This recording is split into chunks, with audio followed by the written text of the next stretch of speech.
Жұмыс жасаймын деген ептілерге елден көмек көрсетіледі. Миллиондап несие алып, қаржысын тиімді пайдалана алмай, қарызға белшесінен батып жатқандар қаншама. Ал кейбірі мемлекет тарапынан беріліп жатқан атаулы әлеуметтік көмектің өзін тиімді пайдаланып, кәсібін ашып, жұмысын дөңгелетіп отыр. Осындай епті кәсіпкерлер бүгінгі әлеуеті тележобасында.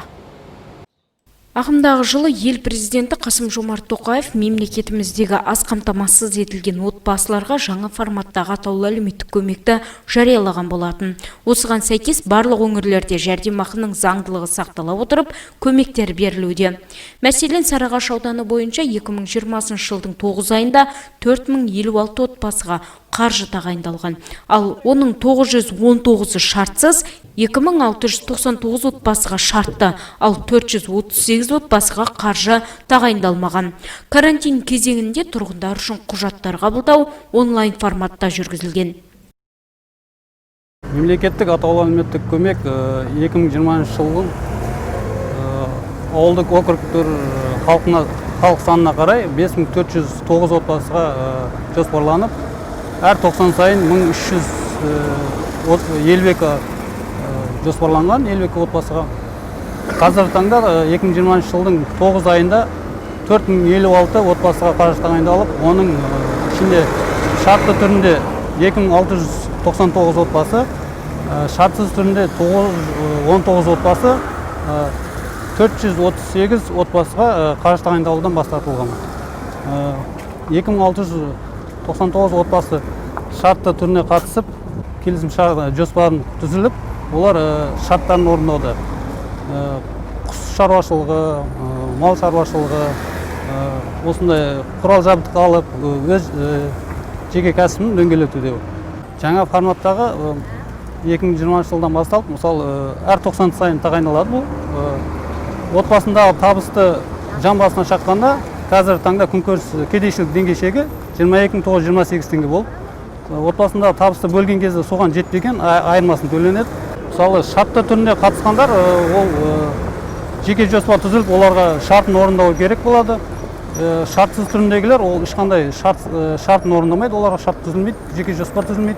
Бірінші тоқсанда біз өтініш қабылдадық. Екінші тоқсан, үшінші тоқсанда министерство тарапынан ешқандай құжат қабылдамадық. Өзі министерство тарапынан ұзартып берілді.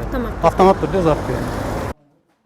Мемлекет берген қаржыны тиімді пайдаланған отбасыларды көпшілікке үлгі ету мақсатында Қабланбек ауылдық округіне ат басын бұрдық. Аталған өңірде 2020 жылдың 6 айында атаулы әлеуметтік көмекке 323 отбасы жүгініп, бірінші тоқсанда 51 отбасы, екінші тоқсанда 36 отбасы, жалпы 87 отбасы оң шешім тапқан.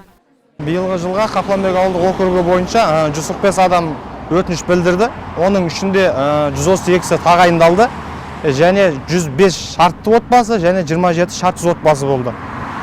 Қазіргі таңда шартты отбасылар өздерінің кіші кәсіптерін ашып,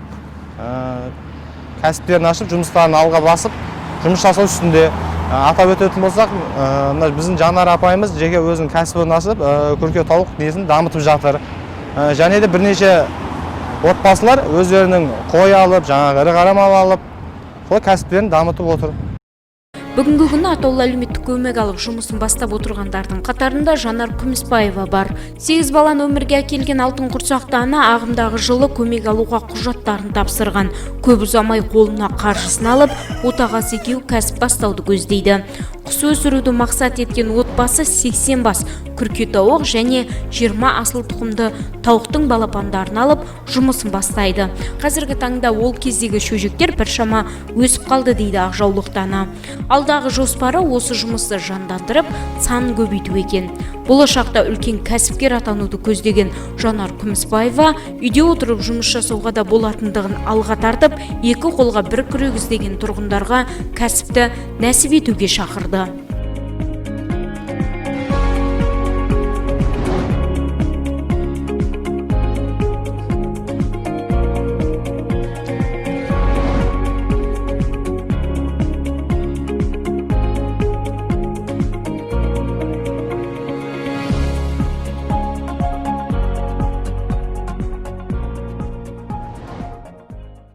Менің кәсібім негізі әкімшілікке барып АСП-ге өтініш тастаудан басталды. Онлайн түрінде тастадым. Сіздің өтініш қабылданды деген келді. Барып, өзімнің неме ақша түскеннен кейін ақшамды алып, осы күркетауықты бағып кәсіп қылуға ниеттендім. 2,5 айлық шөжелерді сол кезде 4.000-нан сатып алдым. Негізгі ниетім, басты мақсатым осы күркетауықты бағып, көктемге шығарып, жұмыртқасын алып, ары қарай аштырып дамыту менің мақсатым, негізгі мақсатым. Жолдасымыз екеуміз соны алдымызға қойып отырып, Алла бұйыртса, көктемге бұдан да ары қарай көбейтсек деп отырып, басын. Негізі мақсатымыз сол. Мен көпбалалы анаға үйде отырып, маған жәрдем болды бұл, мемлекеттік жәрдем. Өйткені мен балдарым алымда отырмын, сабағына да қарасып отырмын, кәсібімді де істеп отырмын. Кәсібім де өзімнің алдымда. Сыртқа шығу маған қажет емес. Менің содан мақсатым сол менің осы. Балдарының күнделікті ертеңгі несі еті болады, жұмыртқасы болады. Асыл тұқымды тауықтарды да қосып бағып жатырық. Жоспарым көктемде осы күркетауықтың жұмыртқаларын үлкейту біздің мақсатымыз. Соны үлкейтіп, көбейтіп, басын көбейтіп, ет шығарсақ, жұмыртқасын жұмыртқадай сатсақ деп ниеттеніп отырық. Негізі бірақ мақсатымыз осыны, мысалы қазір осының басын ары қарай дамыту болып отыр. 300-400-ге жеткізсек деген ниетіміз бар басын. Сонда уже кішігірім кәсіпкерлік болады ол. Өйткені жұмыртқасын жұмыртқалай, қораздарын етке жіберіп отырамыз деп отырмыз өзіміз. Екі қолға бір күрек әрқашан табылады. Бұл мемлекеттің жәрдемақысына рахметімді айтамын. Өйткені алып, мен соның нәтижесін көріп отырмын. Қазірдің өзінде мен көріп отырмын осының несін. Еңбегіміздің жемісін көктемде көреміз деп ниеттеніп отырмыз. Сол көптеген аналарға айтамын, әрқашанда бір шешім табылады. Ол үйде отырып та кәсіпкерлікпен айналысуға болады. Ол тек қана тігіншілік емес, басқа емес, осындай күркетауық, асыл тұқымды тауықтарды асыраса, соның өзі кәсіп. Етті аласыздар, жұмыртқасын жұмыртқадай сатасыздар.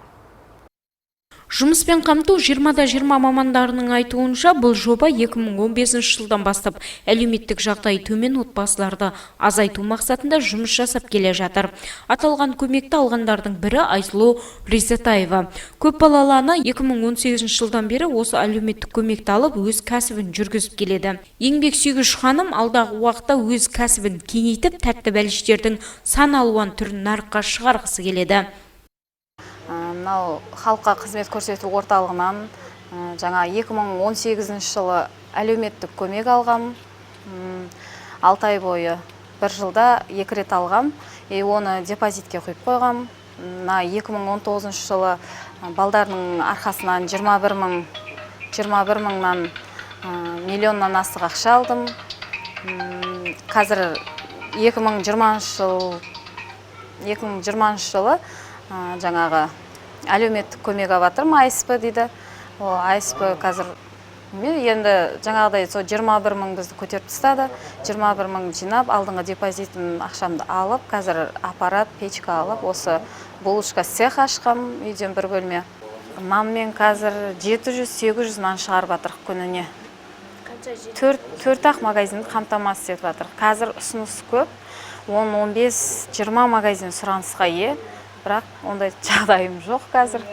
Соны алдағы мақсатыңыз? Алдағы мақсатым жаңа үлкен цех соғып, жаңа тандыр соғып, булочка цех, печеный цех полный, жаңа торт, борт, нанды көбейтеміз деп отырық енді.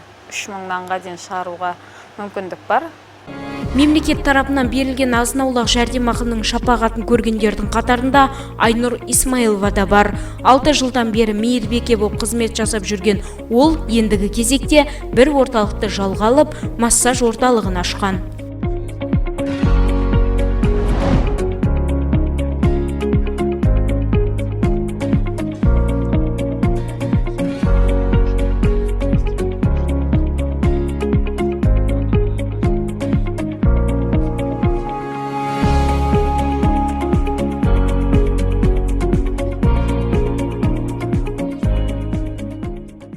Әлеуметтік көмек алдым.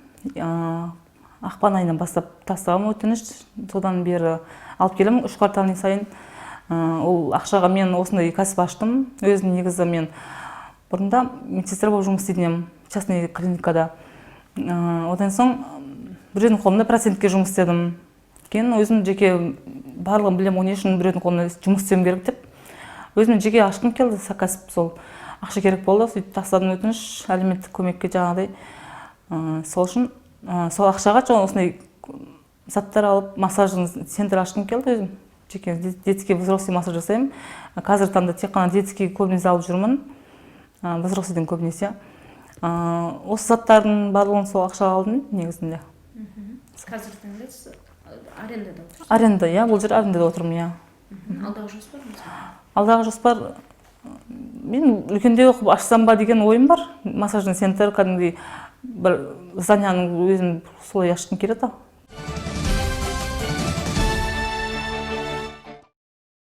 Иә, екі қолға бір күрек іздеген жандарға бүгінгі бағдарлама кейіпкерлері үлгі болсын. Елбасы айтқандай, мемлекет маған не береді демей, мен мемлекетке не бере аламын деп алға ұмтылайық. Сіздермен бірге болған Әлия Мұхаммед Шами. Келесі аптада жүздескенше сау, сәлеметте болыңыздар.